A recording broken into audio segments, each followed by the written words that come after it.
The wind came low and mean through the barren pines, whistling over the frost-hardened ground like the whisper of something ancient and unforgiving.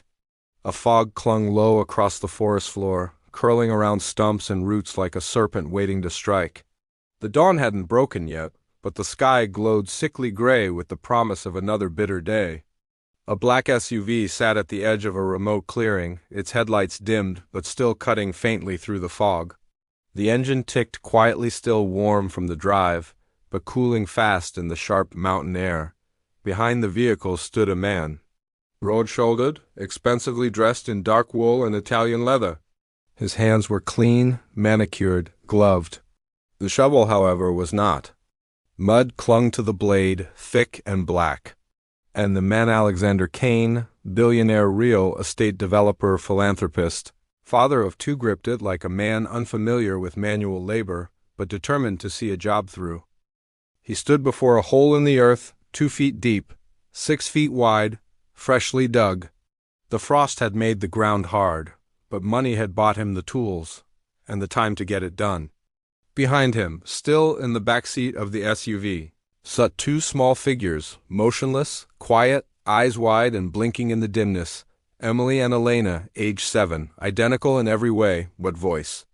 One was louder, more curious, the other shy, inward, but both had the same cinnamon hair, the same big brown eyes, and the same trembling in their knees as they clutched each other, now too scared to speak, too confused to run.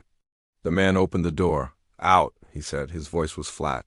Not cruel, not loud, just dead, as if emotion had long since been beaten out of him by something colder than the forest wind. Emily shook her head. He leaned in and grabbed her by the wrist. She screamed. Elena clung to her sister. He pulled both out by force, their small bodies stumbling onto the frozen dirt, dresses too thin for the weather, shoes too loose and soaked from the dew. "Why?"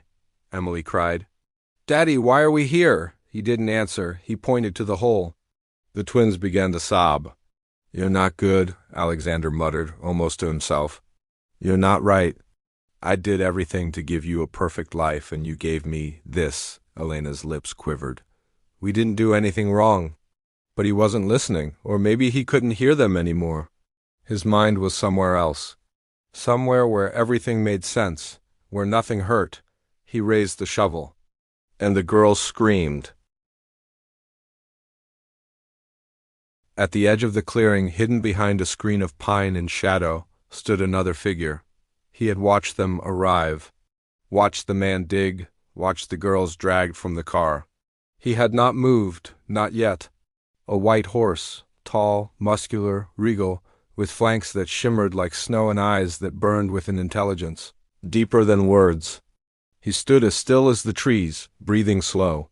Fog puffed from his nostrils with every exhale. And now, as the girls cried out, he stepped forward. One hoof, then another, no sound. No warning. Just the silent resolve of something ancient, something that had seen too much and would now allow no more. Back in the clearing, the hole loomed. Alexander had forced the girls to their knees, shoving them down into the grave. Emily hit the side and screamed in pain.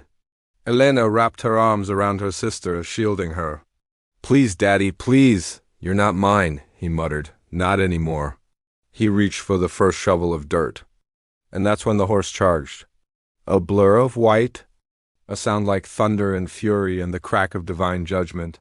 Alexander turned just in time to see the stallion erupt into the clearing. Eyes wide, hooves slamming the ground with a force that shook the trees. He dropped the shovel. The horse reared, its front legs slicing the air above Alexander's head. He stumbled back, tripping over the mound of dirt, landing flat on his back. "What the hell?" The stallion landed, hooves smashing the edge of the grave, spraying dirt and stones. The girls cried out, shielding their faces. Alexander scrambled to his feet, reaching for the shovel. But the horse charged again. This time, he slammed his shoulder into the man's chest. Alexander flew backwards, landing in the mud with a sickening crunch. The stallion stood over the grave now, chest heaving, eyes wild. He looked down into the hole, not in fear, not in confusion, but in decision. He stepped forward. lowered his head, and gently touched each girl in turn. Emily sobbed and reached out. He let her grab his mane. Elena followed. With shaking limbs, the girls pulled themselves up one hoist at a time, the stallion never moving, letting them cling, climb, crawl from death into dawn. When they were free of the pit, he turned his body sideways, blocking them from the man now groaning in the mud behind them. The girls clung to his side. What is this?" Alexander gasped, sitting up, blood on his lip. "Where did you?" The stallion snorted violently, one step forward. Alexander crawled back. He didn't get far. Behind him came the sound of tires. A truck, not just any truck. Tom Hartley's truck. Local horse rancher, war veteran. No patience for cruelty. He stepped out, shotgun slung but not raised, and took one look at the scene, the grave, the horse, the children, and the shaking man. "My God," he whispered. The stallion neighed, loud, fierce, a cry of witness, of warning, of justice. 10 minutes later, sirens, police, ambulance, Alexander Kane in cuffs. Tom with a blanket over each girl's shoulders. The white horse stood watch until they were safely loaded into the ambulance. He didn't leave, didn't flinch, didn't even blink. When the officers turned to ask Tom about the horse, he shook his head. "He's not mine," Tom said. "Then whose is he?" Tom looked at the stallion again. "I don't think he belongs to anyone." The ambulance doors shut with a firm click, sealing the twins inside under warm wool blankets and the cautious eyes of 2 paramedics. Their small bodies trembled not from cold, but from shock and internal shattering of trust and understanding that even the best medic couldn't treat with bandages and injections. Outside, frost still glittered on the pine needles. The sun had finally risen above the treetops, casting pale light over the crime scene. Officers were marking the grave, photographing the shovel, bagging evidence. But all eyes, every one of them, kept drifting back to the white stallion. He hadn't moved since the girls were lifted into the ambulance. He stood like a statue, framed by the bones of the forest, the rising mist curling around his hooves like smoke from a battlefield. Tom Hartley leaned against his pickup, arms folded, watching. "Doesn't make sense," one deputy muttered behind him. "A wild horse showing up like that, saving kids? Horses don't do that." Tom didn't respond at first. He just kept staring at the stallion. "He's not wild," Tom finally said. "And he ain't trained either. He's something else." Back at Tom's ranch, the old red barn hadn't seen this much movement in years. Not since his late wife, Evelyn, had turned it into a rescue shelter for abused animals and forgotten foals. Now it had 2 more fragile souls under its roof. Emily and Elena had barely spoken since arriving. After a round of emergency care at the local hospital confirmed they were physically fine bruised, dehydrated, but no permanent injuries, Tom had taken them home. He couldn't stand the thought of them being locked in some foster system waiting for paperwork. They needed warmth. They needed quiet. And they needed to be watched by someone who wouldn't flinch at nightmares. Lena, Tom's 22-year-old daughter, had returned from her veterinary internship in Idaho just the week before. She wasn't planning to stay long. Now she wouldn't dream of leaving. "They barely eat," she said softly, sitting at the kitchen table, hands wrapped around a mug of chamomile tea. "They flinch every time a car pulls into the drive." Tom stirred the soup on the stove. "They've been through hell." "They still call him Daddy," she added, a knot forming in her throat. "Even after what he did," Tom didn't answer. He just poured soup into 2 chipped bowls and carried them down the short hallway. In the back guest room, once Evelyn's quilting space, sat 2 small beds pushed together. Emily and Elena huddled beneath thick blankets, their backs to the door, hands tightly linked even in sleep. Tom set the bowls on the side table. "Dinner's ready when you are, girls," he said gently. No answer, only the faintest sound of breath. He returned to the kitchen and took off his hat. "They need something more than food and beds?" Lena looked out the window. The stallion stood at the edge of the pasture, unmoving. "He hasn't left," she whispered. Tom followed her gaze. "He knows they're here. I want to let him closer," she said. "I think they need to see him. You trust him?" Lena turned, eyes full of certainty. "I watched a full-grown man with a shovel scream and run from that horse. I watched two girls too weak to stand hold onto his neck like a rope thrown from heaven. I don't just trust him, Dad. I believe him. The next morning, Lena brought the twins outside. They resisted at first. Elena clung to the doorframe, and Emily trembled as her feet touched the cold porch wood. But Lena knelt between them, soft as the wind, and whispered, "You remember him, don't you? He saved you." Elena nodded slowly. "Do you want to say thank you?" Emily looked up, lip quivering, then she nodded too.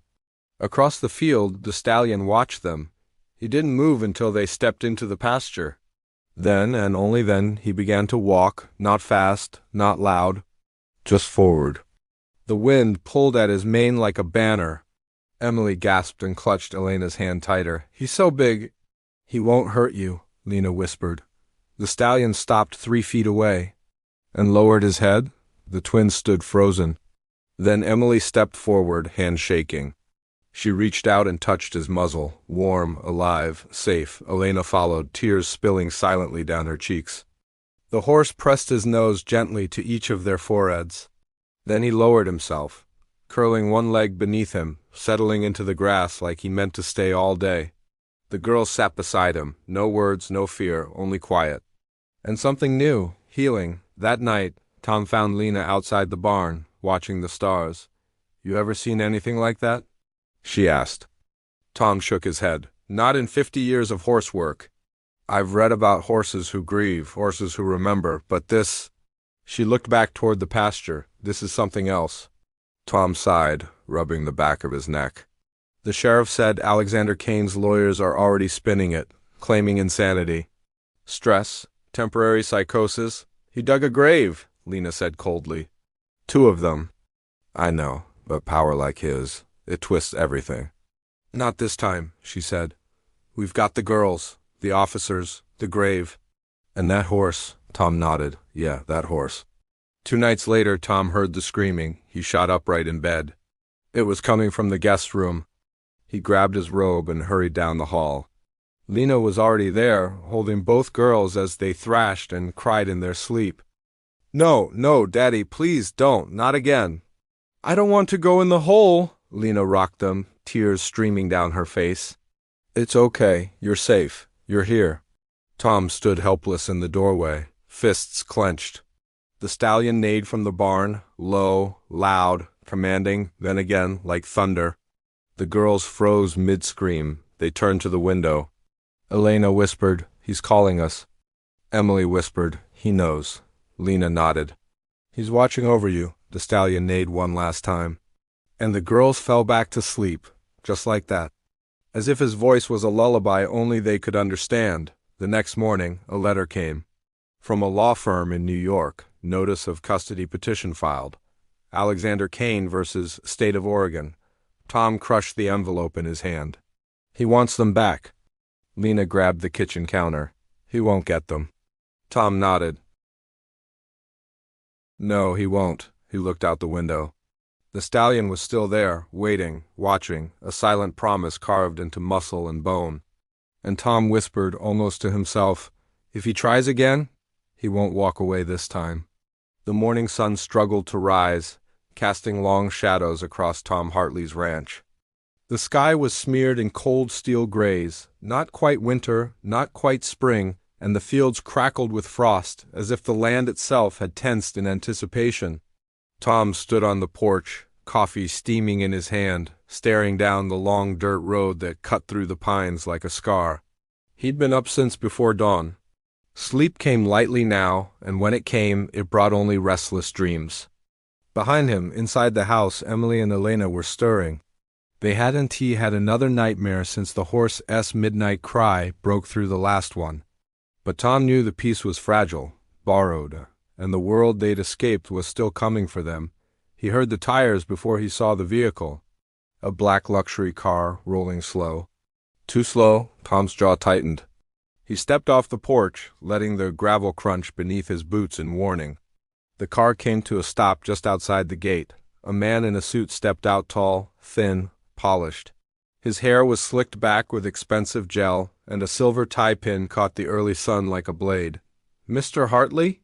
he said, smiling with plastic smoothness. My name is William Cross. I'm a representative of Mr. Alexander Kane. Tom didn't answer, didn't nod, didn't blink. Mr. Kane wishes to resolve this unfortunate misunderstanding privately, Cross continued. He acknowledges the girls experienced some distress and would like to offer financial compensation for your generosity. He reached into his coat. Tom's voice was low. Steady. Take your hand out slow. Cross froze. Tom nodded at the holster on his hip. Unless you want to see what the inside of your suit looks like. Cross slowly lifted his hands. No threat intended, Mr. Hartley. Then keep your hands where I can see 'em. The stallion appeared without warning from behind the barn. Hoof silent on the earth. Eyes locked on the stranger. Cross turned and visibly paled. That's the horse, isn't it? Tom didn't answer. Cross swallowed. Remarkable animal. The horse stepped closer. Cross backed up. I came here to talk, he stammered. The stallion let out a low, guttural sound, something between a snort and a growl. Not a neigh, not friendly. I'll go, Cross said quickly, stumbling backward. But tell Mr. Kane he doesn't want a trial. No good will come of dragging this out. He opened his car door with shaking hands, climbed in, and drove away too fast for the dirt road, kicking up a storm of gravel and shame. Tom stood silent. Then he looked at the stallion. The horse met his eyes and nodded just once, like he understood, like he agreed. Inside, Emily and Elena ate breakfast quietly. Oatmeal and cinnamon, just like Lena made every morning. Today. They didn't need coaxing, but they didn't speak either, not until Tom sat down. Was that someone for Daddy? Emily asked. Tom looked into her eyes. She was braver than most grown men he'd known. Yes, he said honestly. One of his men. Did he bring a shovel? Elena whispered. Lena choked on her tea. No, honey, Tom said. No one's. Getting hurt here. Is he coming back? Emily asked. Tom looked from one twin to the other, and he knew lying would break something between them. Yes, he said. But we'll be ready. That afternoon, the girls went to the barn. They didn't ask permission. They just went. They found the stallion in his usual place beneath the willow tree that bent low over the pasture.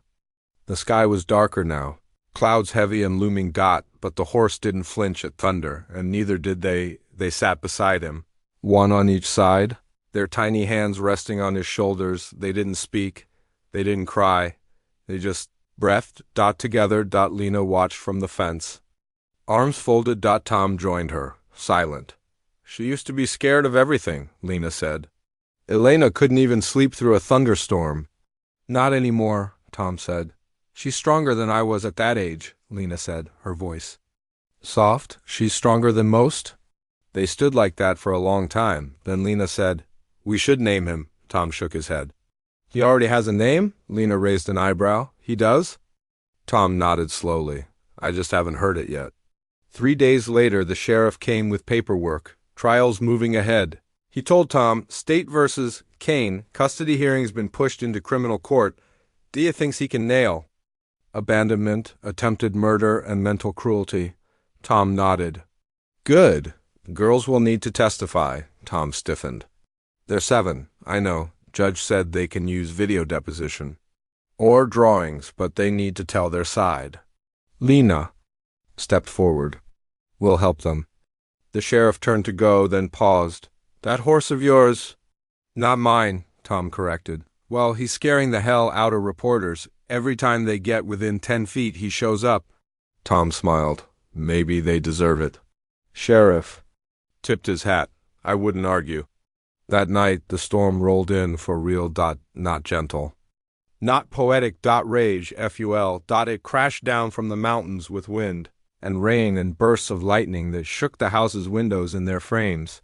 Tom woke to the sound of something banging. He sat up, ran to the front door. The barn door was open. The stallion was gone. He grabbed a lantern and a coat. Lena already on his heels, and they ran into the storm. The pasture was empty, the paddocks untouched. Then Lena pointed.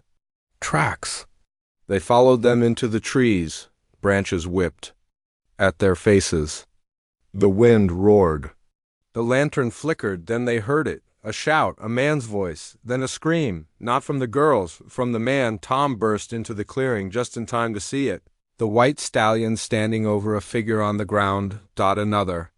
Man in a dark coat, his arm twisted, blood on his face, a second figure running. Tom raised his lantern. Hey! The runner froze. William crossed. Again. Tom stepped forward, shotgun raised. You picked the wrong damn barn. The horse snorted and stepped aside. The man on the ground groaned. He tried to take them, Cross gasped. He thought the girls were asleep. He came for them. I just drove. Lena was already on her phone. Sheriff's on the way, she said. Tom grabbed Cross by the collar and shoved him into the mud. Try it again, I dare you. The stallion turned and walked toward the house. As if escorting them. As if leading them home. The next morning, the sun broke through like a promise. The twins slept through it all. Tom stood at the pasture fence, looking at the stallion, and he finally said the words, "Thank you." The horse looked back. No, nod. No. Gesture. Just understanding. And that was enough. The courthouse steps were wide and gray and cold, no matter what the season. On this particular morning, the sky above them loomed heavy with cloud, the light dim and expressionless. Reporters gathered like vultures behind the police barricades, shouting questions no child should have to hear. Tom held both of the girls' hands tightly as they climbed those steps on either side of him. Emily and Elena walked slow, dressed in matching soft blue coats that Lena had stitched with her own hands. Beneath those coats, their trembling was invisible to the world, but not to Tommy. They had decided to speak, not because the lawyers asked them to. Not because the court demanded it, but because they wanted the world to know, because the man who had once held their hands at birthday parties, who had smiled in family photos and kissed their foreheads before school, had also stood over a grave with a shovel and no soul, and they would not carry his silence anymore. Inside, the courtroom buzzed with hushed tension. Leonard Kane sat at the defendant's table, wearing a navy suit so crisp it looked like it had never been touched by human hands.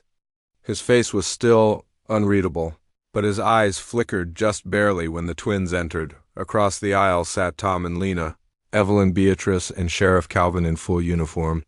Behind them, townsfolk filled the benches, ranchers, teachers, nurses, even a few foster families who had offered to testify about Kane's past rejections and records. And at the back of the courtroom, visible through the glass of the tall entry windows, stood the white stallion. He hadn't been invited, but he came anyway, and no one had the nerve to tell him to leave. The judge, an older woman named Miriam Holloway, with iron-gray hair and a spine of stone, called the session to order. Court is now in session.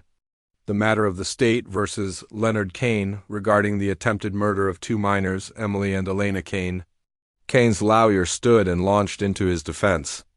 A storm of words: stress, mental collapse, childhood trauma, financial strain, a momentary break from reality. He insisted Kane had blacked out, that he remembered nothing, that the girls must have wandered into the woods and hallucinated the rest. But when it was time to present the evidence, the prosecution pulled no punches. Photos of the shovel, the grave, the bruises, the torn dresses, the horse's tracks, the deputy testimonies.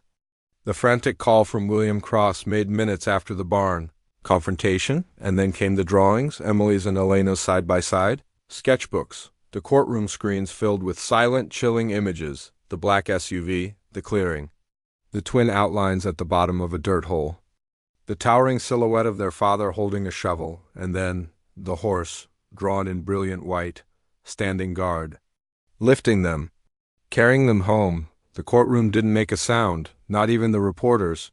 "Call your next witness." The judge said, "We'd like to call Emily and Elena Kane to the stand, Your Honor." Tom felt their hands squeeze his, then release. He watched them rise, shoulders squared, hands clasped. Two little girls who had been left to die, now walking forward on their own. They climbed onto the padded seats of the witness box, legs too short to touch the floor. The bailiff asked them to promise to tell the truth. They nodded. Emily spoke first. "My name is Emily. I'm 7. My sister and I were in the car when Daddy took us to the woods.